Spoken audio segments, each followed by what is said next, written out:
السلام علیکم ورحمۃ اللہ وبرکاتہ. ان الحمد للہ نحمده ونستعینه ونستغفره ونعوذ باللہ من شرور انفسنا من سیئات اعمالنا من يهده الله فلا مضل له ومن يضلل فلا هادي له واشهد ان لا اله الا الله وحده لا شريك له واشهد ان محمدا عبده ورسوله. يا أيها الذين آمنوا اتقوا الله حق تقاته ولا تموتن إلا وأنتم مسلمون. يا أيها الناس اتقوا ربكم الذي خلقكم من نفس واحدة وخلق منها زوجها وبث منهما رجالا كثيرا ونساء واتقوا الله الذي تساءلون به والأرحام إن الله كان عليكم رقيبا. يا أيها الذين آمنوا اتقوا الله وقولوا قولا سديدا يصلح لكم أعمالكم ويغفر لكم ذنوبكم ومن يطع الله ورسوله فقد فاز فوزا عظيما. أما بعد فإن خير الحديث كتاب الله وخير الهدي هدي محمد صلى الله عليه وسلم وشر الأمور محدثاتها وكل محدثة بدعة وكل بدعة ضلالة الضلالة في النار. أعوذ بالله من الشيطان الرجيم. بسم الله الرحمن الرحيم. فبأي حديث بعده يؤمنون.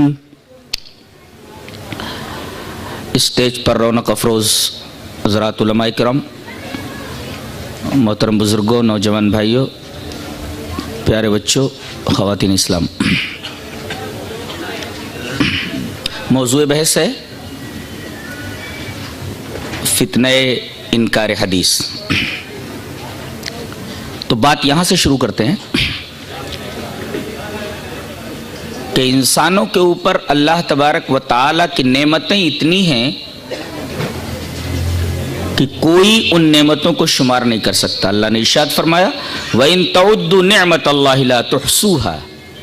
اگر تم اللہ کی نعمت کو شمار کرنا چاہو تو شمار نہیں کر سکتے.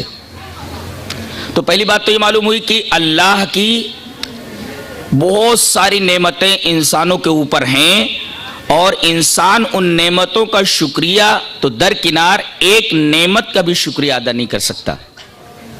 دوسری بات، جتنی بھی نعمتیں انسانوں کو دی گئی ہیں، عطا کی گئی ہیں، ہر نعمت اپنی جگہ انتہائی اہم ہے. تیسری بات، ان تمام نعمتوں میں سب سے اعلیٰ درجے کی نعمت کے بارے میں اگر سوال کیا جائے کہ وہ کیا ہے تو مومن کا ایک ہی جواب ہوگا کہ وہ نعمت ہدایت ہے. یہ وہ نعمت ہے جو صرف اللہ تبارک و تعالیٰ کی توفیق سے ملتی ہے. نہ نبی دے سکتا ہے، نبی صرف اراۃ الطریق کر سکتا ہے، راستہ دکھا سکتا ہے. منزل مقصود تک پہنچانا اور توفیق دینا یہ صرف اللہ تبارک و تعالی ہی کا کام ہے. دلیل یہ حدیث پاک. وعن ابی ہریرہ رضی اللہ تعالی عنہ قال قال رسول اللہ صلی اللہ علیہ وسلم لعمہ قل لا الہ الا اللہ اشہد لک بہا یوم القیامہ قال لولا ان تعيرني قريش يقولون انما حمله على ذلك الجزاء لاقررت عينك فانزل الله تعالى انك لا تهدي من احببت ولكن الله يهدي من يشاء. رواه مسلم في كتاب الايمان. حضرت امام مسلم اس حدیث پاک کو ایسے کتاب الایمان میں لائے ہیں. راوی حضرت ابو ہریرہ. حضرت ابو ہریرہ رضی اللہ تعالی عنہ فرماتے ہیں کہ نبی کریم صلی اللہ علیہ وسلم نے اپنے چچا ابو طالب سے جو دنیا سے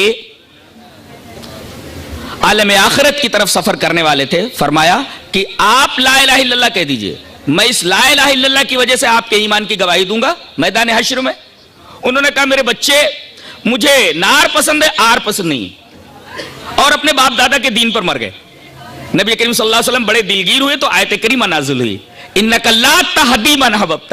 جس سے آپ محبت کریں اس کو آپ ہدایت نہیں دے سکتے، ہدایت نہیں دے سکتے. اس کا مطلب یہ ہوا کہ ہدایت کا اختیار پورا کا پورا اللہ تبارک و تعالیٰ کے ہاتھ میں. یہی نبی کریم صلی اللہ علیہ وسلم کے مختار کل ہونے کا رد ہوا انک لا تہدی من احببت. جس سے آپ محبت کریں اس کو ہدایت نہیں دے سکتے. تب کس کو ہدایت دیں گے آپ؟ اگر آپ مختار کل ہوتے تو کم سے کم اپنے محبوب چچا کو ہدایت دے دیتے. یہ تو مختار کل ہونے کی بالکل خلاف بات ہے کہ آپ اپنے محبوب چچا کو ہدایت نہیں دے پا رہے. اور اللہ یہ فرما رہا ہے انک لا تہدی من احببت. آپ جس سے محبت کریں اس کو ہدایت نہیں دے سکتے. ولیکن اللہ یہدی من یشاء. اللہ جسے چاہے اسے ہدایت دیتا ہے. پتہ یہ چلا کہ نعمت ہدایت یہ سب سے بڑی نعمت ہے اور جسے مل جائے سمجھو اسے سب سے بڑی نعمت مل گئی. اور عجیب بات تو یہ ہے کہ اسی نعمت کے بارے میں ہم دعا کرتے ہیں سورہ فاتحہ میں، جس کے پڑھے بغیر کوئی نماز نہیں ہوتی، اہدنا الصراط المستقیم، اے ہمارے رب تو ہمیں صراط مستقیم کی ہدایت کر، صراط مستقیم پر چلا۔ دیکھیے آپ ہدایت ہی کی دعا تو مانگ رہے ہیں، پتہ یہ چلا کہ سب سے بڑی دعا ہدایت کی دعا ہے۔ اور پانچویں چیز ترتیب دیکھیں، اللہ کی نعمتیں انسانوں پر بے شمار، تمام نعمتوں کا شکریہ ادا کرنا تو درکنار ایک نعمت کا شکریہ ادا نہیں کر سکتا۔ دوسرے نمبر پہ ہر نعمت اپنی جگہ انتہائی اہم ہے۔ تیسرے نمبر پہ سب سے بڑی نعمت نعمت ہدایت، یہ اتنی بڑی نعمت ہے صرف اللہ تبارک و تعالی ہی کی عطا سے آدمی کو ملتی ہے۔ اب اس کے بعد یہ جانیں کہ اللہ تبارک و تعالی نے اپنی یہ نعمت ہدایت دینے کے لیے اپنے بندوں کو ہمیشہ دو طریقے اختیار فرمائے ہیں، اور یہ ہدایت کا سلسلہ حضرت آدم سے شروع ہو کر کے جناب محمد رسول اللہ صلی اللہ علیہ وسلم پر ختم ہو گیا۔ دلیل قُلْنَا اهْبِطُوا مِنْهَا جَمِيعًا فَإِمَّا يَأْتِيَنَّكُم مِّنِّي هُدًى فَمَن تَبِعَ هُدَايَ فَلَا خَوْفٌ عَلَيْهِمْ وَلَا هُمْ يَحْزَنُونَ۔ جا تو رہے ہو، چلو بھاگو، چلے جاؤ دنیا میں۔ اب دنیا میں جانے کے بعد کان کھول کر ایک بات سن لو، فَإِمَّا يَأْتِيَنَّكُم مِّنِّي هُدًى، مِّنِّي هُدًى، میری طرف سے تمہارے پاس ہدایت آئے۔ نقطہ کیا معلوم ہوا؟ ہدایت کا تعلق براہ راست آسمان سے ہے۔ انسان پیروں کے پاس ہدایت دیکھ رہا ہے، پیر صاحب کے پاس ہدایت ہے، انسان اپنے امام کے پاس ہدایت دیکھ رہا ہے، جبکہ اللہ فرما رہا ہے ہدایت کا براہ راست تعلق اوپر سے ہے، میری طرف سے ہدایت آئے۔ اچھا، اب یہ ہدایت اللہ تبارک و تعالیٰ کسی کے گھر پہ اتار دیتا ہے، جا لے لے؟ اللہ تبارک و تعالیٰ اس کے لیے ایک سلیکٹڈ پرسن، ایک منتخب، ایک مخلص شخص کو چنتا ہے اور اسی کے ذریعے اس نعمت ہدایت کو اپنے بندوں تک پہنچاتا ہے۔ ایک ترتیب ہے، اس ترتیب کو ذہن میں رکھیے، بہت علمی باتیں ہیں سب، تو ایک ترتیب یاد رکھیں۔ تو اللہ تبارک و تعالیٰ نے اپنی اس سب سے اہم نعمت کو اپنے بندوں کو دینے کے لیے دو ذرائع استعمال فرمائے، ایک کتاب، دوسرے رسول کی شخصیت۔ اور عجیب بات تو یہ ہے کہ یہ دونوں لازم و ملزوم ہیں۔ کتاب کو نبی سے، نبی کو کتاب سے الگ نہیں کیا جا سکتا۔ اگر نبی سے کتاب کو الگ کر دیا جائے تو کتاب اس کشتی کی سی ہے جس کا کوئی ملاح نہ ہو، اور اگر نبی کو کتاب سے جدا کر دیا جائے تو آدمی ملاحی کو خدا سمجھ بیٹھے گا، اسے ہی سب کچھ سمجھ بیٹھے گا۔ منزل پر پہنچنے کے بجائے منزل کے مسافر ہی کو خدا سمجھ بیٹھے گا۔ اس کا مطلب یہ کہ کتاب اور رسول دونوں لازم و ملزوم ہیں، ان دونوں کو ایک دوسرے سے جدا نہیں کیا جا سکتا۔ دلیل کے طور پر وہ حدیث لے لیں، دونوں کو ایک دوسرے سے جدا نہیں کیا جا سکتا۔ حدیث اس طرح، وعن ابی ہریرہ رضی اللہ تعالی عنہ قال قال رسول اللہ صلی اللہ علیہ وسلم انی قد ترکت فیکم شیئین لن تضلوا بعدہما کتاب اللہ وسنتی ولن یتفرقا حتی یرد علی الحوض، رواہ الحاکم فی المستدرک فی کتاب العلم۔ حضرت امام حاکم مستدرک علی الصحیحین کتاب العلم کے اندر یہ روایت لائے، مشہور روایت ہے۔ حضرت ابو ہریرہ فرماتے ہیں کہ جناب محمد رسول اللہ صلی اللہ علیہ وسلم نے ارشاد فرمایا، میں نے تمہارے درمیان دو چیزیں چھوڑ دی ہیں، ان کے بعد تم کبھی گمراہ نہیں ہوگے، اللہ کی کتاب اور میری سنت۔ دیکھیں آپ، رسول اور کتاب کو ایک ساتھ کر دیا گیا اور فرمایا گیا وَلَن يَتَفَرَّقَا، یہ دونوں الگ ہو ہی نہیں سکتے یہاں تک کہ میرے پاس حوض کے اوپر آ جائے۔ تو کتاب اور نبی کی شخصیت یہ دونوں لازم و ملزوم ہیں، ایک کو دوسرے سے الگ نہیں کیا جا سکتا۔ اب کوئی یہ کہے میں قرآن مانتا ہوں حدیث نہیں مانتا، یہ کتاب کو سنت سے اور سنت کو کتاب سے، نبی کو کتاب سے، کتاب کو نبی سے الگ کرنے والی بات ہے۔ یہ پاگل ہی کر سکتا ہے آدمی۔ یہ شخص، اس کے دماغ کے سارے اسکرو ڈھیلے ہوتے ہیں، وہی آدمی بولے گا کہ ایک صورت میں تو وہ ملاح کو ہی سب کچھ سمجھ بیٹھتا ہے، رہرو ہی کو خدا سمجھ بیٹھتا ہے، اور دوسری صورت میں وہ ایسی کشتی پر بیٹھا ہوا ہے جس کشتی کا کوئی ملاح نہیں ہے، اور ایسی حرکت صرف ایک پاگل ہی کر سکتا ہے۔ اچھا، یہ ہمارے اس بیان کی تمہید تھی۔ اب آگے ہم بڑھتے ہیں اور یہ بتاتے ہیں کہ جیسے جیسے قرآن، اب دونوں کو ایک دوسرے سے جب الگ نہیں کیا جا سکتا تو دونوں کی حفاظت ضروری ہے، دونوں کی حفاظت ضروری ہے۔ کتاب کی بھی حفاظت ضروری ہے اور کتاب کی شرح اس کی بھی حفاظت ضروری ہے. ایسا کیا کہ کتاب کی حفاظت ہو مگر شرح کی حفاظت نہ ہو, ورنہ آدمی کیا سے کیا سمجھ لے گا. میں ایک بات بولتا ہوں, ہر جگہ کا عرف الگ الگ ہوتا ہے. میری بات سمجھ رہے ہیں نا؟ ہاں, تھوڑا کتابیں بھی پڑھا کرو تاکہ بات کو آسانی سے سمجھا جا سکے. ہر جگہ کا ایک عرف ہوتا ہے. میں نے ایک کاغذ کے اوپر لکھا کیا بات ہے. کیا لکھا ہم نے؟ کیا بات ہے. کیا اور بات اور ہے کتنے الفاظ ہیں؟ کیا بات ہے. اب میں آپ کے پاس بھیجتا ہوں وہ کاغذ کا ٹکڑا. اب آپ میری مراد بغیر میرے بتائے سمجھ سکتے ہیں, یا میں جب تک اس جملے کی مراد کسی سے نہ کہوں کہ جا کر اس آدمی کو بتا دے, کیا میرے جملے کی مراد سمجھ سکتا ہے؟ وہ یوں پڑھا جا سکتا ہے, کیا بات ہے. مستفسرانہ انداز ہے. کیا بات ہے, فجائیہ انداز ہے, تعجب کا انداز ہے. کیا بات ہے. اچھا, کیا بات ہے. تو اگر میں اپنی مراد کو متکلم اپنی مراد کو مخاطب کے سامنے ظاہر نہ کرے تو کیا متکلم کی مراد کو مخاطب سمجھ لے گا؟ مثال سامنے میں نے لکھ دیا کیا بات ہے. کسی شاعر نے بہت اچھا کہا ہے, کہتا ہے, ملونس بہت اچھا شعر ہے, کہتا ہے گر مصور صورت آ دل سے تا خواہد کشید لیک حیرانم کہ نازش را چسا خواہد کشید. ارے محبوب کی تصویر تو کاغذ پر بنائی جا سکتی ہے, لیکن اس کی ناز و ادا کو کیسے تصویر پر اتارو گے؟ اس لیے کہ ناز و ادا کیفیات سے متعلق ہے, اور کیفیات کو کاغذ کے اوپر, کرتاس کے صفحے کے اوپر نہیں اتارا جا سکتا, ممکن ہی نہیں ہے. کاغذ کے اوپر محبوب کی تصویر بنائی جا سکتی ہے, محبوب کی ادائیں نہیں ظاہر کی جا سکتی. اور شاعر نے بالکل صحیح کہا, گر مصور صورت آ دل سے تا خواہد کشید لیک حیرانم کہ نازش را چسا خواہد کشید. یہ تو مانتے ہیں کہ مصور محبوب کی تصویر کھینچ دے گا, لیکن میں حیران ہوں کہ محبوب کی اداؤں کو کیسے کاغذ کے اوپر اتارے گا. میں نے آپ کے پاس لکھ کر کے دے دیا کیا بات ہے. اب جب تک میں نہ سمجھاؤں کہ اس سے میں مراد لے رہا ہوں کیا بات ہے, میں تعجب مراد لے رہا ہوں, آپ سمجھ پائیں گے کہ میں کیا کہنا چاہتا ہوں, میری مراد کیا ہے. ایسے ہی اللہ تبارک و تعالیٰ کے کلام کی ایک مراد ہوتی ہے, جب تک اس مراد کو اللہ نہ سمجھائے بندہ لغت سے حل کر پائے گا کہ یہ مراد ہے. اور لغت بیچاری لولی لنگڑی. میں ایک مثال دیتا ہوں. انگریزوں کے زمانے میں ایک انگریز کلکٹر کے ہاں ایک میر منشی تھے بیچارے. علماء بھی دھیان دے الحمدللہ کہ ایک انگریز کلکٹر کے ہاں ایک میر منشی بطور اجیر, بطور خادم ایک خدمت پر مامور تھے, کچھ لکھنے اکھنے کے. اچھا, انگریز کو اردو بڑی اچھی آتی تھی اور منشی جی سے بار بار یہ کہتا تھا تم انڈین ہو, تمہاری زبان اردو ہے, لیکن میں تم سے اچھی اردو جانتا ہوں.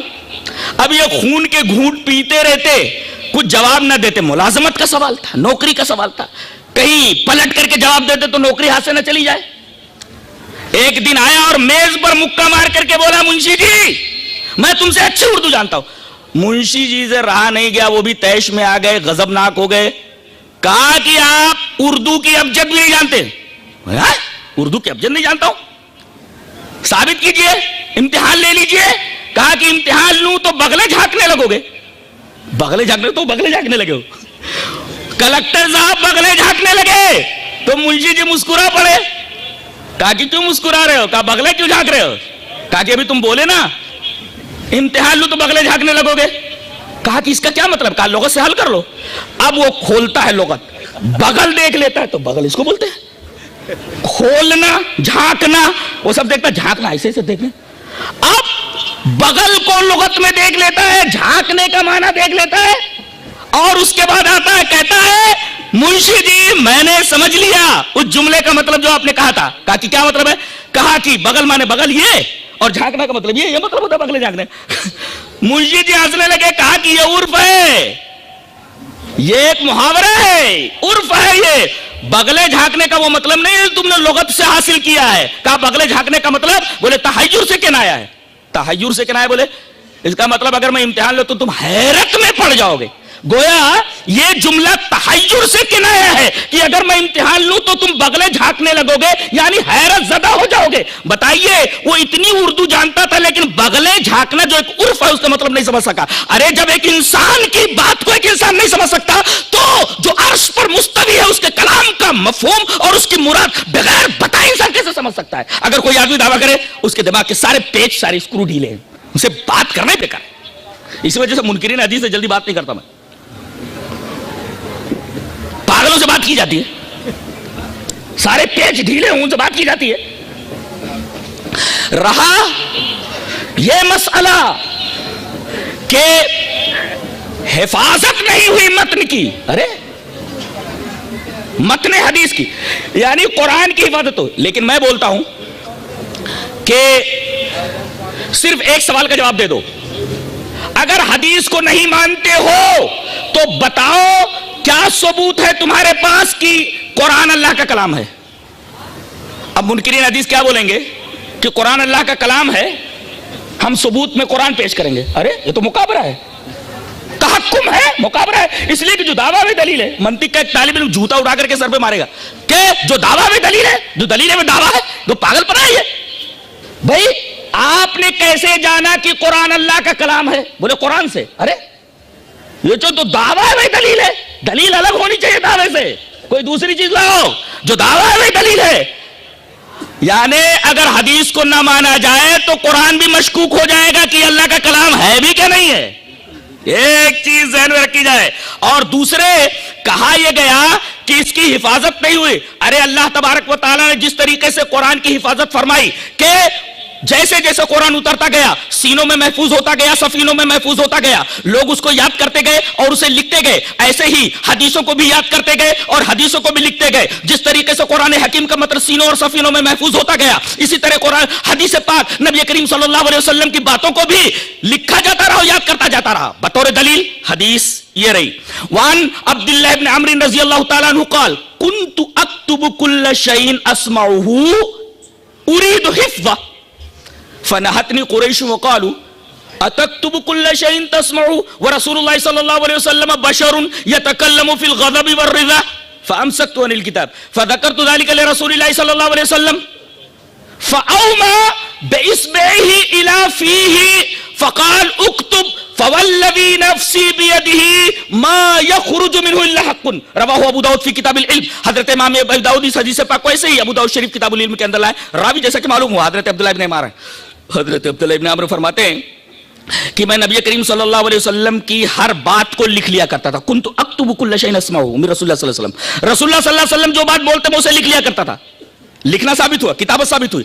کائے بے لکھ لو اريد حفظه, اريد حفظه, تاکہ میں رسول کی اس حدیث کو یاد کر لوں. یہ حدیث بتا رہی ہے کہ حدیث لکھی بھی جاتی تھی, حدیث حفظ بھی کی جاتی تھی.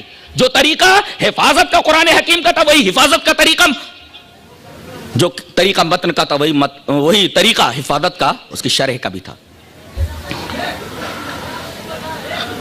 اعتراض کیا جاتا ہے کہ بھئی بعد میں چل کر کے بہت ساری موضوع اور من گھڑت اور ضعیف حدیثیں صحیح حدیثوں میں گھس گئی. اس کا بھی انتظام اللہ تبارک و تعالیٰ نے کر لیا. ایسے ایسے لوگوں کو تیار کیا. میں ایک مثال دیتا ہوں اور حیران کر دوں گا آپ کو اس مثال سے کہ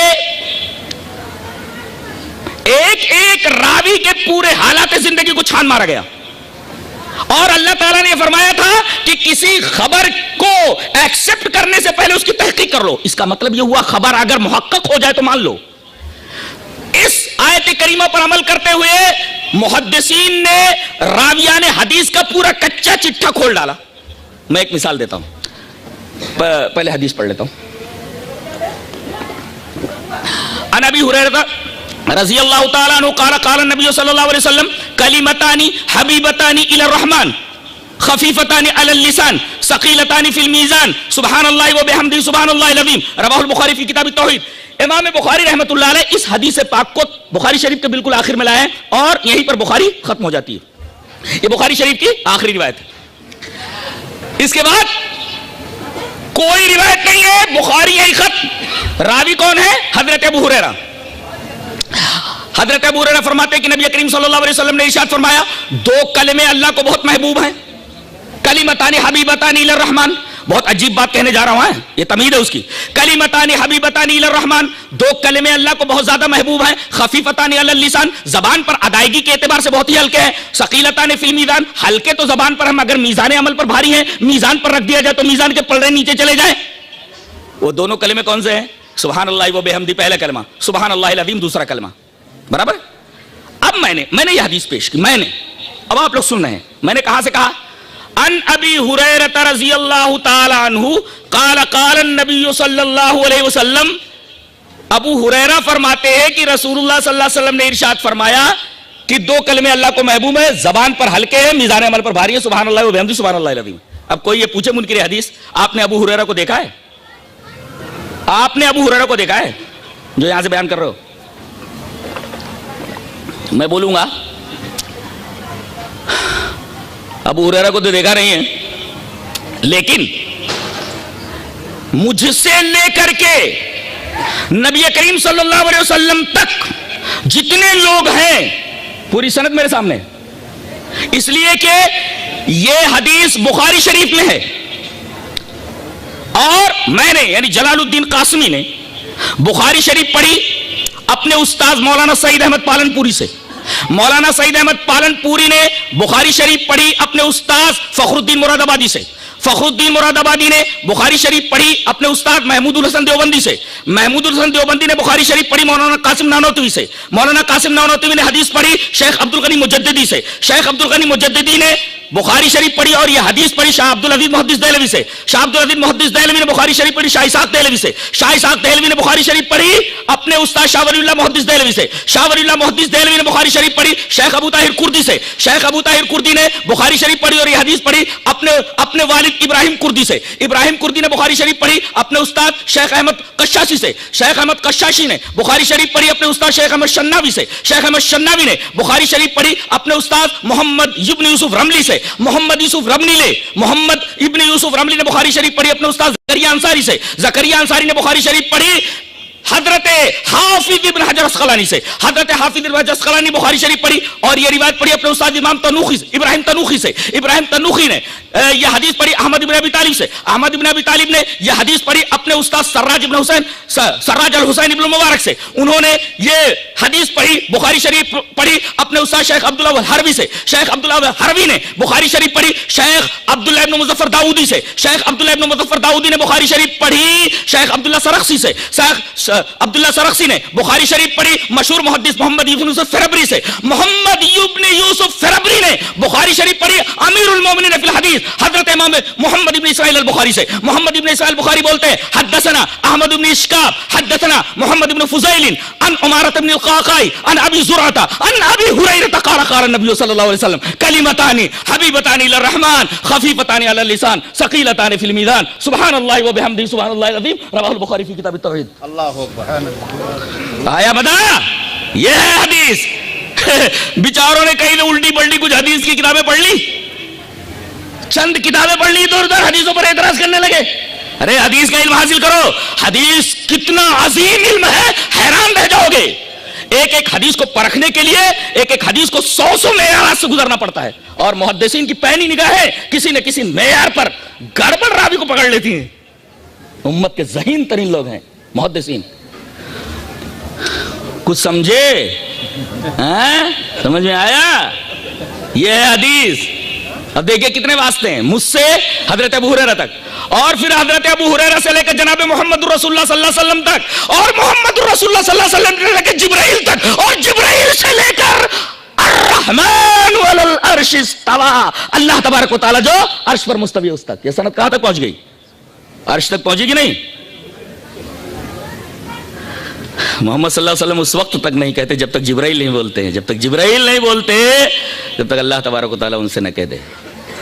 یہ میں نہیں کہہ رہا, اللہ تبارک و تعالیٰ نے ارشاد فرمایا وَالنَّجْمِ إِذَا هَوَى مَا ضَلَّ صَاحِبُكُمْ وَمَا غَوَى وَمَا يَنطِقُ عَنِ الْهَوَى إِنْ هُوَ إِلَّا وَحْيٌ يُوحَى.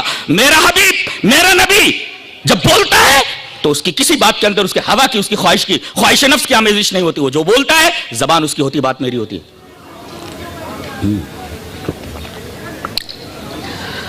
یہاں تک اگر بات سمجھ میں آ گئی ہو تو آئیے چلیے حدیث کی عظمت پر چند سوالات کر لیتے ہیں۔ ایک سوال یہ کیا جاتا ہے کہ بعض حدیثیں عقل کے خلاف ہیں،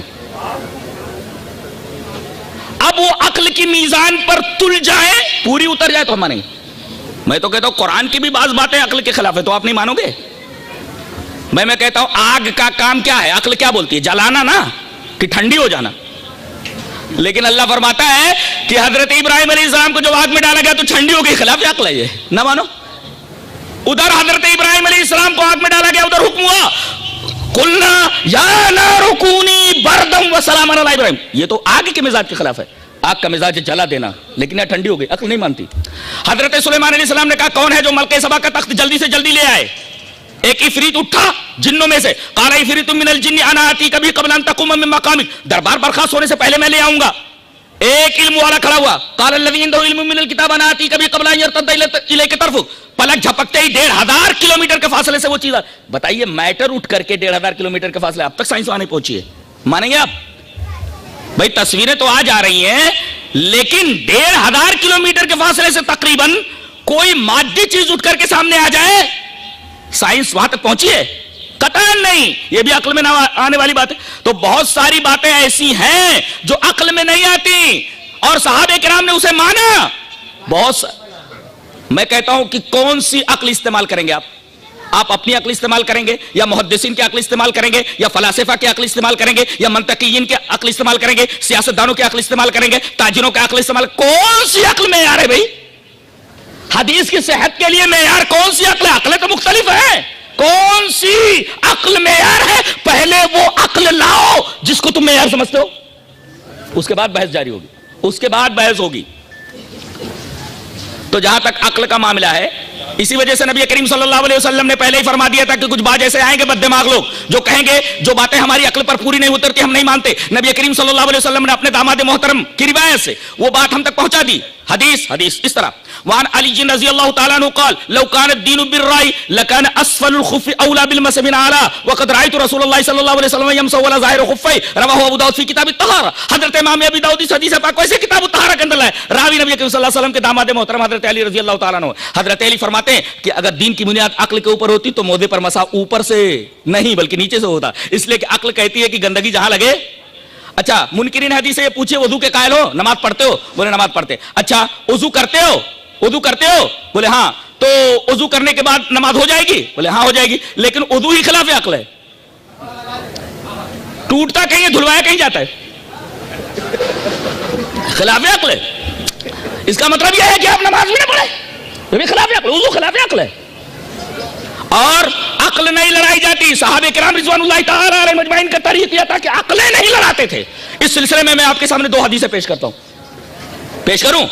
حدیث ایک حضرت معاذہ سے، حدیث اس طرح، وَعَمْ مُعَاذَةَ قَالَتْ سَأَلْتُ عَائِشَةَ رضی اللہ تعالی عنہا فَقُلْتُ مَا بَالُ الْحَائِضِ تَقْضِي الصَّوْمَ وَلَا تَقْضِي الصَّلَاةَ قالت أنت حرورية قلت لست بحرورية ولكني أسأل قالت كان يصيبنا ذلك فنؤمر بقضاء الصوم ولا نؤمر بقضاء الصلاة رواہ مسلم کی کتاب الحیض۔ حضرت امام مسلم رحمہ اللہ اس حدیث پاک کو اسے کتاب الحیض کے اندر لائے، مسلم کتاب الحیض میں روایت موجود ہے حضرت معاذہ سے۔ حضرت معاذہ آتی ہیں اور کہتی ہیں ام المومنین عائشہ رضی اللہ تعالیٰ سے ایک سوال کرنا ہے۔ کہا کہ پوچھو۔ کہا کہ سوال یہ کرنا ہے کہ عورت جب رمضان کے روزے رکھ رہی ہو اور وہ ماہواری میں چلی جائے تو جو روزے چھوٹ جائیں رمضان کے بعد اس کی قضا ضروری ہے، قضا کروائی جاتی، لیکن اس پیریڈ کے اندر اگر نمازیں چھوٹ جائیں تو بظاہر عقل یہ کہتی ہے کہ بھئی چلو 7 روزے چھوٹے، اس حالت میں رمضان کے بعد 7 روزے معلوم ہے چھوٹ گئے، قضا کر لے۔ اب کسی کو اگر مینسیز تقریباً 3 دن آتی ہے تو 3 دن 5 دن 15 وقت کی نمازیں معلوم ہے، اس کی قضا کا حکم کیوں نہیں دیا گیا؟ وہ پوچھتی ہیں، سمجھ میں بات نہیں آ رہی ہے؟ کہہ رہی ہیں کہ حائضہ کو نبی کریم صلی اللہ علیہ وسلم روزوں کی قضا کا حکم کیوں دیتے تھے؟ ایسا کیوں ہے کہ حائضہ روزوں کی قضا کرے نماز کی قضا نہ کرے؟ عقل یہ کہتی ہے کہ روزہ یہ مفضول ہے اور نماز افضل ہے، تو افضل کی قضا نہیں کروائی جاتی، مفضول کی قضا کروائی جاتی ہے۔ یہ بھی عقل کے خلاف ہے، عقل کے خلاف ہے۔ یہ نماز بڑی ہے روزے سے، تو جو چھوٹا ہے اس کی قضا کروائی جاتی ہے، جو بڑا ہے اس کی قضا نہیں کروائی جاتی۔ تو حضرت عائشہ رضی اللہ تعالی نے پوچھا انت حروری ہے؟ حروری ہے کیا؟ تیرا تعلق خارجیت سے کیا؟ ہر بات کو عقل کے پیمانے پر تولنا اور کج فکر ہونا، اس طریقے کے سوالات۔ ہر حکم کی لم جاننا، ہر حکم کی علت جاننا، اس لیے کہ احکام علت پر منحصر نہیں ہے۔ جنہوں نے شریعت کا گہرا مطالعہ کیا وہ اچھی طرح جانتے ہیں۔ اب یہ لم پوچھ رہی ہیں کہ ایسا کیوں ہے؟ حضرت عائشہ رضی اللہ تعالی نے پوچھا انت حروری ہے کیا؟ تو حروری ہے؟ قلت لست بحروری، میں حروری ہے نا، ولیکن اصل ایک سوال ہے، پوچھ رہی ہوں بس، ولیکن یہ اصل پوچھ رہی ہوں۔ حضرت عائشہ رضی اللہ تعالی عنہ نے بڑا پیارا جواب دیا، آب ذری سے لکھے جانے کے لائق ہے۔ فرمایا تیرے سوال کا جواب یہ کان یصیبنا ذلک، عورتوں کو یہ حالت درپیش ہوتی تھی، فنؤمر بقضاء الصوم ولا نؤمر بقضاء الصلاۃ، ہم کو حکم دیا جاتا تھا کہ روزے قضا کریں اور ہم کو حکم نہیں دیا جاتا تھا نمازوں کی قضا کا۔ دیکھیے آپ بالکل یہ ڈیپینڈ ہو گئی اور مسئلہ بتا دیا کہ نبی کی بات اس سلسلے میں حرف آخر ہے۔ وہی بات حضرت علی رضی اللہ تعالیٰ عنہ فرما رہے ہیں کہ بظاہر عقلیہ کہتی ہے کہ موضوع پر مسا نیچے سے ہونا چاہیے، تلوے سے، اور میں نے یہ دیکھا کہ نبی کریم صلی اللہ علیہ وسلم موضوع کو اوپر سے مسا کر رہے ہیں، وقت رأیت رسول اللہ صلی اللہ علیہ وسلم یمسح علی ظاہر خفیہ، یہ بھی خلاف عقل ہے۔ چلیے ایک حدیث اور پڑھتے ہیں۔ حدیث اس طرح، وعن زید بن اسلم عن ابیہ قال سمعت عمر بن الخطاب رضی اللہ تعالی عنہ یقول فیما الرملان اليوم والکشف عن المناکب وقد اتا اصل میں وطا تھا، ثبت و ارسا، یہ واو الف سے بدل گیا حمزہ سے۔ تو حدیث اس طرح، وعن زید بن اسلم عن ابیہ قال سمعت عمر بن الخطاب رضی اللہ تعالی عنہ یقول فیما الرملان اليوم والکشف عن المناکب وقد اطأ اللہ الاسلام ونفى الكفر واہلہ مع ذلك لا ندع شيئا كنا نفعله على عهد رسول اللہ صلی اللہ علیہ وسلم، رواہ ابو داؤد فی کتاب المناسک۔ حضرت امام ابی داؤد اس حدیث پاک کو ایسے کتاب المناسک کے اندر راوی حضرت زید بن اسلم ہے، وہ اپنے باپ سے روایت کرتے ہیں کہ انہوں نے سنا حضرت عمر بن خطاب رضی اللہ تعالیٰ عنہ کو یہ فرماتے کہ آج رمل کی ضرورت کیا ہے؟ رمل سمجھتے ہیں کہ جب آدمی حج کرنے کے لیے عمرہ کرنے کے لیے جاتا ہے تو جب طواف کرتا ہے تو پہلے 3 چکروں کے اندر فرسٹ جو 3 اشواط ہیں اس کے اندر ذرا سینہ نکال کر کے اور ذرا کندھے وندے تھوڑا اکڑ کر کے تھوڑا چلتا ہے رمل۔ تو کہہ رہے ہیں کہ یہ تو ایک علت کی بنا پر تھا۔ مدینہ سے جب صحابہ کرام آئے تو ان کے کانوں میں یہ بات پڑی کہ مکہ والے کہہ رہے ہیں کہ دیکھو مدینہ چلے گئے، وہاں کی آب و ہوا راس نہیں ہے، کمزور ہو گئے، دیکھو کیسے مرگلے دکھ رہے۔ تو نبی کریم صلی اللہ علیہ وسلم فرمایا ذرا سینہ نکال کر کے چلو، ذرا دکھاؤ ان کو، ذرا دکھاؤ ان کو تھوڑا سا۔ اب ظاہر ہے کہ وہ علت ختم ہو گئی فتح مکہ کے بعد، لیکن اس کے بعد بھی آج رمل کیا جاتا ہے۔ وہی پوچھ رہے فیما الرملان اليوم، آج رمل کی ضرورت کیا ہے؟ والکشف عن المناکب، یہ کندھوں کا کھولنا، کندھے کھول کر کے رمل کرنا، اس کی ضرورت کیا رہ گئی ہے اب؟ لیکن باوجود اس کے دیکھو کہہ رہے ہیں اب ضرورت نہیں رہ گئی، علت موجود نہیں ہے، اس کے باوجود بھی ہم کرتے رہیں گے ہر وہ چیز جو ہم نبی کے زمانے میں کرتے رہے، ہم اس کو چھوڑنے والے نہیں۔ مع ذلك لا ندع شيئا كنا نفعله على عهد رسول الله صلی اللہ علیہ وسلم، علت ختم ہو گئی مگر اس کے باوجود عقلیہ کہتے ہیں علت ختم ہو گئی تو معلول ختم ہو گیا، ضرورت نہیں اس کی، اس لیے کہ علت موجود نہیں ہے، معلول کی ضرورت نہیں ہے۔ لیکن حضرت عمر رضی اللہ تعالیٰ نے فرما رہے اس کے باوجود بھی ہم مانتے ہیں ہم کہ نبی کریم صلی اللہ علیہ وسلم نے جو بات فرمائی اس کو ہم کبھی چھوڑنے والے نہیں ہیں۔ حضرت علی کی روایت آپ نے دیکھی، ٹائم ہو گیا شیخ؟ چل، نبی کریم صلی اللہ علیہ وسلم جو کام کیا کرتے تھے ہم اس کو چھوڑنے والے کسی صورت میں نہیں ہیں، یہ آپ دیکھ رہے ہیں۔ تو یہ تو عقل کا معاملہ تھا۔ اچھا ایک سوال اور کرتے ہیں کہ قرآن حکیم اللہ تبارک و تعالیٰ کی کتاب ہے، ایک دستور قانون، بہت غور سے سنیے، بہت ہی اہم سوال کرتے ہیں وہ، اس کا تعلق شرک سے اور توحید سے ہے، لہذا اس کا جواب دیا جانا بہت ضروری ہے۔ اب دیکھیں اللہ تبارک و تعالی قانون ساز ہے. شرع لکم من الدین, اللہ ہی قانون بنا کر کے دیتا ہے بندوں کو. اب اگر یہ کہہ دیا جائے کہ قرآن کے علاوہ نبی کو بھی اجازت ہے کہ وہ قانون بنائے, تو یہ تو شرک فی الحکم ہے. وَلَا يُشْرِكُ فِي حُکْمِهِ أَحَدًا, اللہ تبارک و تعالیٰ اپنے حکم میں کسی کو شریک نہیں کرتا. تو یہ اللہ کی بات کو, قرآن کو ماننے کے بعد حدیث کو ماننا در حقیقت شرک فی الحکم ہے. اور اسی وجہ سے تم لوگ جو حدیث کو مانتے ہو مشرک ہو تم, اس لیے کہ قانون بنانے کا حق صرف اللہ تبارک و تعالیٰ کو ہے. اچھا, اب تم نے یہ اختیار نبی کو دے دیا تو گویا اللہ تبارک و تعالیٰ کی ایک صفت کے اندر, صفت تصرف میں تم نے نبی کو بھی داخل کر دیا. اگر شرک اس چیز کا نام نہیں تو شرک سمجھاؤ کہ چیز کا نام ہے. یہ بہت ہی اہم سوال ہے. ہم چاہتے ہیں ذرا رک کر کے اس سوال کا جواب کھوجیں اور اس سوال کا جواب آپ کے سامنے پیش کریں. بہت ہی اہم سوال ہے. سوال سمجھ میں آیا؟ بھائی اللہ تبارک و تعالیٰ ہی کو قانون بنانے کا حق ہے, برابر ہے, وہی بنا کر کے دے گا, اس لیے کہ انسان کی فطرت سے وہی واقف ہے انسان کو کیا چاہیے کیا نہیں چاہیے, قانون دے دیا اس نے. اب ہم یہ کہیں کہ نبی بھی قانون بنا کر کے دے گا, تو گویا کہ نبی کو بھی ہم نے اللہ تبارک و تعالیٰ کی قانون سازی کے اندر شریک کر لیا. اس کو شرک فی الحکم کہتے ہیں, اور قرآن حکیم میں اس کو منع کیا گیا ہے. وَلَا يُشْرِكُ فِي حُکْمِهِ أَحَدًا, اللہ تبارک و تعالیٰ اپنے حکم میں کسی کو شریک نہیں کرتا. اب اگر کوئی مانتا ہے حدیث کو تو اللہ کی کتاب کا انکار کرتا ہے, اس آیت کا انکار کرتا ہے, اور مشرک ہے وہ. سوال سمجھ میں آیا؟ سوال کی تقریر سمجھ میں آئی؟ اب ہم جواب دے رہے ہیں. یہ اس وقت ہوتا جب نبی اپنی مرضی سے کسی بات کو کہتے, اپنی مرضی سے کوئی فعل کرتے یا حکم دیتے. اس کی تو ممانعت کر دی گئی ہے. اللہ نے فرمایا وَلَوْ تَقَوَّلَ عَلَيْنَا بَعْضَ الْأَقَاوِيلِ لَأَخَذْنَا مِنْهُ بِالْيَمِينِ ثُمَّ لَقَطَعْنَا مِنْهُ الْوَتِينَ, اگر میرے حوالے سے میرا نبی کچھ کہے تو میں اس کا دائیں ہاتھ پکڑ لوں, اس کے شہرک کاٹ دوں. یہ آیات بتا رہی ہیں کہ نبی کریم صلی اللہ علیہ وسلم کو بھی بغیر اللہ تبارک و تعالیٰ کی اجازت کے کوئی قانون اپنے امتیوں کو دینا درست نہیں ہے. اللہ تبارک و تعالیٰ کی اجازت ہوتی ہے.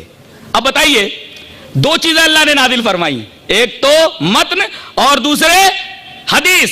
آئیے وہ حدیث دیکھ لیتے, بات بالکل صاف ہو جاتی ہے. حدیث اس طرح, وعن المقدام ابن معدی قریب عن رسول اللہ صلی اللہ علیہ وسلم انه قال الا انی اوتیت الكتاب ومثله معه الا يوشك رجل شبعان على اريكته يقول عليكم بهذا القرآن فما وجدتم فيه من حلال فأحلوه وما وجدتم فيه من حرام فحرموه الا لا يحل لكم لحم الحمار الأهلي ولا كل ذي ناب من السبع ولا لقطة واحد حتى إلا أن يستغني عنها صاحبها ومن نزل بقوم فعليهم أن يقروه فإن لم يقروه فعليه أن يعقبهم بمثل قراه. رواه ابو داؤد فی کتاب السنہ. حضرت امام ابی داؤد اس پوری حدیث کو ایسے ہی کتاب السنہ کے اندر ابو داؤد شریف کے اندر لائے. راوی حضرت مقدام ابن معدی کرب رضی اللہ تعالیٰ عنہ. حضرت مقدام ابن معدی کرب رضی اللہ تعالیٰ عنہ فرماتے ہیں کہ نبی کریم صلی اللہ علیہ وسلم نے ارشاد فرمایا کہ میرے اوپر صرف قرآن نازل نہیں ہوا ہے, اس کے ساتھ ایک اور چیز بالکل اسی طرح نازل ہوئی. مثل کا لفظ خاص طور سے یاد رہے, مثل کا لفظ خاص طور سے یاد رہے کہ مجھے کتاب دی گئی ہے اور اس کے ساتھ بہت اس کا ایک ٹکڑا سمجھنے جیسا ہے. ایک تو آگاہ کیا گیا, یہاں منکرین حدیث کو آگاہ کیا جاتا اللہ کہہ کر کے, اللہ اے سنو انی, یہ تاکید کی بات ہے. بے شک اس میں کوئی شک کی بات ہے یہ نہیں, بالکل کلیئر بات ہے کہ اوتیت الکتاب, کہ مجھے قرآن دیا گیا. صرف وہی نہیں, ومثلہ, اسی کے مثل. اب بتائیے دونوں ایک جیسے ہو گئے کہ نہیں؟ قرآن بھی دیا گیا اور اسی کے مثل ایک اور چیز دی گئی اس کے ساتھ ہی. اس کا مطلب یہ ہوا کہ اگر رسول اپنی طرف سے کوئی قانون دیتے تب یہ اعتراض تھا.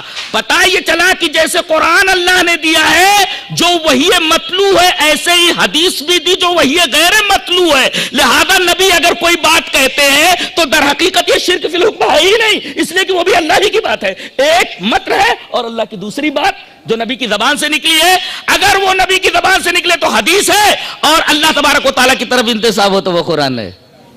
اعتراض دوسری صورت میں وارد ہوتا ہے، جیسا کہ میں نے اس کا رد کیا اور خلاصہ بیان کر دیا. تو یہ معاملہ بھی بالکل واضح ہو گیا اور اس اعتراض کا دفعیہ بھی آپ کے سامنے پیش کر دیا گیا. رہا بعض مسائل کا سمجھ میں نہ آنا، وہ کہتے ہیں کہ ایسا لگتا ہے ایک حدیث دوسری حدیث سے ٹکراتی ہے، لہذا جب ٹکراؤ ہے تو جس چیز کے اندر ٹکراؤ اس کو چھوڑ دینا چاہیے. ارے اللہ کے بندو، یہ ٹکراؤ تو بظاہر قرآن میں بھی نظر آتا ہے، لیکن اس کو ٹکراؤ بولیں گے، بلکہ تطبیق نہیں دی جاتی ہے. مثلا میں ایک بات بولتا ہوں، اللہ نے فرمایا سورہ فرقان کے اندر وَقَالُوا لَوْلَا نُزِّلَ عَلَيْهِ الْقُرْآنُ جُمْلَةً وَاحِدَةً.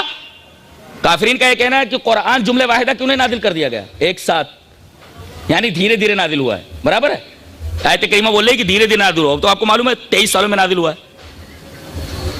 تدریجن، گریجولی، ایک گریجوئل پروسیس تھا، اس کے ساتھ نازل ہوا ہے قرآن حکیم. اچھا، اس کے بعد ایک جگہ فرمایا گیا اِنَّا أَنزَلْنَاهُ فِي لَيْلَةِ الْقَدْرِ، ہم نے اس پورے قرآن کو لیلۃ القدر میں نازل کر دیا گیا. یہاں کہا گیا پورے قرآن کو ہم نے لیلۃ القدر میں ایک ساتھ نازل کر دیا، اور یہاں کہا جا رہا ہے دھیرے دھیرے نازل ہوا. ٹکراؤ ہے کہ نہیں ہے؟ ٹکراؤ ہے کہ نہیں ہے؟ تو اس ٹکراؤ کا دفعہ آپ کو معلوم ہی ہے. ایسے ہی جب دونوں حدیثیں آپس میں ٹکرائیں، بظاہر تعارض نظر آئے، تو تطبیق کی صورت نکال لی جاتی ہے. اور تطبیق کی صورت جس طرح تم قرآن حکیم میں نکالتے ہو بظاہر دو آیتوں میں تعارض نظر آتے وقت، تو یہی فارمولا اور یہی میتھڈ کیوں نہیں اپلائی کرتے ہو حدیث شریف کے بارے میں؟ یہ میتھڈ اس وجہ سے اپلائی نہیں کرتے ہو کہ حدیثوں کے تعلق سے تمہارے دلوں میں محل بیٹھا ہوا ہے. تم کو حدیث دشمنی اس بات پر مائل نہیں کرتی کہ جو فارمولا تم قرآن حکیم کے بارے میں استعمال کرتے ہو وہی فارمولا تم احادیث کے بارے میں استعمال کرو. بات بالکل بے غبار ہو کر کے سامنے آ گئی. بات بالکل بے غبار ہو کر کے سامنے آ گئی. اب آخری بات، حدیث کی فضیلت پر ایک حدیث پڑھ دیتا ہوں اور بات ختم کرتا ہوں. حدیث اس طرح، وعن زید بن ثابت رضی اللہ تعالی عنہ قال سمعت رسول اللہ صلی اللہ علیہ وسلم یقول نظر اللہ امرأ سمع منا حدیثا فحفظه حتى يبلغه فرب حامل فقه الى من هو افقه منه ورب حامل فقه ليس بفقيه رواه ابو داؤد في كتاب العلم. حضرت امام ابی داؤد اس حدیث پاک کو اسے کتاب العلم کے اندر لایا. راوی حضرت زید بن ثابت ہے. حضرت زید بن ثابت فرماتے ہیں کہ میں نے رسول اللہ صلی اللہ علیہ وسلم کو یہ بیان فرماتے سنا کہ اللہ اس شخص کو تر و تازہ رکھے، ہرا بھرا رکھے، جو میری کوئی حدیث سنے اس کو ویسے ہی یاد کر لے اور اس کو ویسے ہی لوگوں تک پہنچا دے، تو اللہ اس کو ہرا بھرا رکھے. اللہ کے رسول صلی اللہ علیہ وسلم نے حدیث یاد کرنے کے بارے میں حدیث یاد کرنے والوں کے تعلق سے خوشخبری سنائی ہے. اگر حدیث کی کوئی اہمیت نہ ہوتی تو نبی کریم صلی اللہ علیہ وسلم اس کے بارے میں ایسی دعا نہ کرتے. اللہ تبارک و تعالی ہماری عقلوں کو کھول دے اور ہمیں توفیق دے کہ جس طریقے سے ہم قرآن حکیم کے بارے میں یہ یقین رکھتے ہیں کہ اللہ تبارک و تعالی کا کلام ہے، ہم یہ سمجھیں کہ جس طریقے سے قرآن اللہ کا کلام ہے، اللہ تبارک و تعالی نے اپنے رسول کے ذریعے اپنے کلام کی تشریح کروائی ہے، اسی کا نام حدیث ہے. اللہ ہمیں نیک عمل اور اچھی سمجھ کی توفیق عطا فرمائے. وآخر دعوانا ان الحمد للہ رب العالمین. جزاکم اللہ احسن الجزاء. حضرات گرامی، فتنہ انکار حدیث کے بارے میں آپ بہت ہی تفصیلی خطاب سماعت کر رہے تھے. دراصل یہ فتنہ معتزلہ اور خوارج کی دین ہے، جو عقل پرستی اور رائے اور قیاس کے نتیجے میں اس کائنات کے اندر وجود میں آیا، اور اس کے مقابلے میں محدثین کرام نے اپنا خون جگر دے کر اللہ کے نبی جناب محمد رسول اللہ صلی اللہ علیہ وسلم کے حدیثوں کی حفاظت کی، اور حدیثوں کے حفاظت کا یہ سلسلہ قیامت تک دنیا کے اندر جاری اور ساری رہے گا. یہ فتنہ معتزلہ اور خوارج کے حوالے سے پوری دنیا کے اندر پھیلا. ہمارے ملک ہندوستان کے اندر بھی یہ فتنہ رونما ہوا، اور جا بجا اس فتنے کو آج بھی جگایا جاتا ہے اور لوگوں کے درمیان اسے پھیلایا جاتا ہے. سر سید احمد خان کی نیچریت ہو یا غلام پرویز کی چکڑالویت ہو، یا اسی طرح سے ہندوستان کے کونے کونے میں اور بر صغیر میں پائے جانے والے اور عالم عرب میں پائے جانے والے ابو ریہ وغیرہ ہوں، جن لوگوں نے اللہ کے نبی صلی اللہ علیہ وسلم کے حدیثوں کو عقل پر پرکھا ہے، قیاس پر تولا ہے اور مختلف ہیلے اور بہانے کر کے آپ کی حدیثوں سے فرار اختیار کرنے کی کوشش کی ہے، جبکہ اس کی کوئی گنجائش باقی نہیں ہے۔ محدثین کے قافلے نے اس کا مقابلہ کیا ہے۔ ہمارے اور آپ کے ملک ہندوستان کے اندر خصوصی طور پر علامہ سید نذیر حسین محدث دہلوی رحمہ اللہ